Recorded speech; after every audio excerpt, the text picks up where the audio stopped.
Over the next couple of videos, I'm going to show you how to use Google Forms as an assessment tool.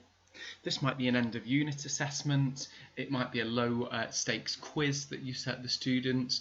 This works well when students have a computer, so it might work well as a revision resource to assess understanding, or at the end of a topic after a student has read some materials, that they can actually go away and do a quiz and you get all the results of the class.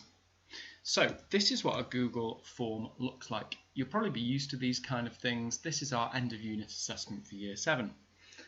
So you have several different types of questions that you can use. You can use short answer questions, which are just a 1 or 2 word answer. There's multiple choice questions. There are questions where you can have several answers. There are extended questions like we use at the end, where the students can write an extended question that you can mark if you want to. Once a student submits a Google form to you, it will look like this. So it will say your response has been recorded and they can view their scores directly. So they can see which questions they've got correct, which questions they've got wrong, which ones they've got right. I've got 3 out of 22 here on this assessment. As you can see, I've just written answering all the answers actually, apart from a couple where I just clicked them correct. But you can see on this one here, I've put what's the command. This is a programming command, and you can actually give the students feedback to tell them which was the correct answer, if they've got it right or if they've got it wrong. You can decide how many attempts that you want students to have a go at the quiz, and you can see as you go through, it's very clear to see which students have an understanding and which don't. So as a teacher, there's a few different tools that you can actually use for this. So I'm just going to exit out of this mode now and go back to my original form.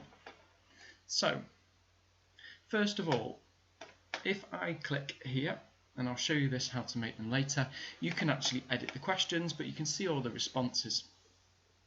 Now this is actually for all our year 7s, so we can see how many points they've got and a distribution. This could be across your class, it could be across a whole cohort, that doesn't matter.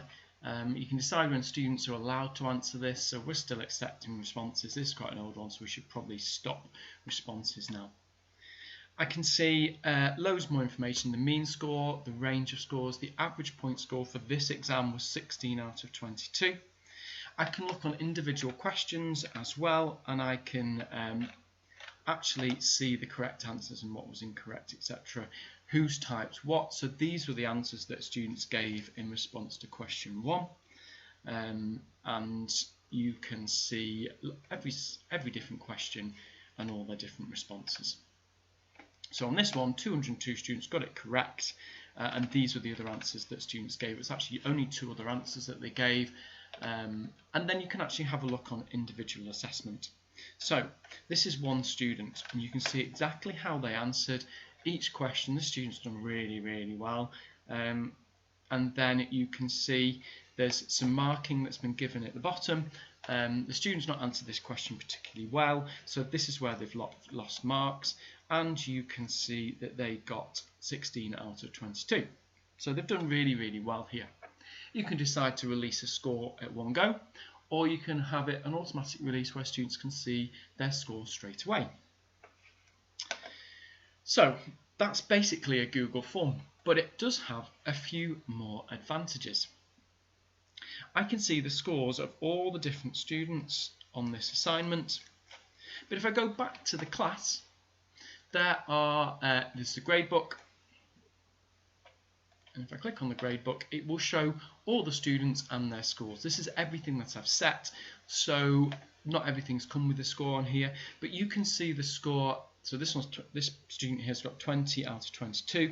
I know the names are over here, they are blurred out just so that obviously you can't see those names, and this student's got 21 out of 22. It allows us to really focus in on which students need support. So this student here, if we look across, only got 9 out of 22 on this exam. We've seen a massive improvement to the second exam of 15 out of 22. So that's a massive difference. The student has clearly made an effort in this exam, and that's really useful. There are other things you can do with this. You can export this the workbook as well to Excel if you want to just take all those and put them in a mark book, but we like to use this mark book just because it's got all the exams in one place.